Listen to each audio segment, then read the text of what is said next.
As a data analyst in Excel, saving a table range as a Word document offers several benefits. First, it allows for seamless integration of data and narrative, making it easier to create comprehensive reports that combine analysis with textual explanations. This format is particularly useful for sharing insights with stakeholders who may prefer reading a document over reviewing a spreadsheet. Additionally, Word documents support advanced formatting options, enabling you to enhance the presentation of your data with headers, footers, and styling. This improves readability and professionalism. Moreover, Word files can be easily edited and annotated, allowing for collaborative feedback and adjustments. Overall, saving data as a Word document streamlines communication and enhances the clarity of your analytical findings. Click the Save as Word button, and a dialog box will appear asking you to enter the folder name where you want to save the Word document. Let's enter A1, and when you're done, click OK. Immediately, another dialog box will prompt you to enter the range to save as a Word document. Follow the example provided for guidance. Remember, when saving this Word document, you must include the table column headers, which is different from saving as a PDF. Now, let's test by saving the worksheet using the range D1 to I23. Click OK, and another dialog box will appear requiring you to enter the file name for the Word document. Let's enter a name and click OK. After a few seconds, a confirmation message will indicate that the document was saved successfully.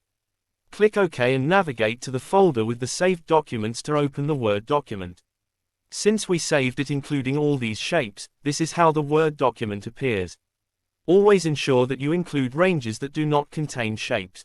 I only created those shapes for reference, but if you save including other ranges outside the table, you will need to adjust them in the Word document. Now, let's save another range starting from row 12, which contains the table column headers in dark blue. Click the Save as Word button again. If we enter the range before the folder name and click OK, a runtime error will occur. This error usually indicates that the folder name entered does not exist on this laptop. Always verify the folder name before entering it. For now, click End. If you click Debug, it will take you to the VBA editor to modify the macro. Click the Save as Word button again, entering the correct folder name. You can either click OK or press Enter on your keyboard.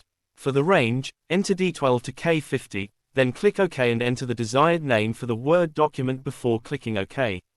Navigate to the folder and open the document we just saved. The document is saved in landscape format, allowing you to edit it. You can enter numerous characters into a cell. As you can see, the column is adjustable, which is not the case for a PDF.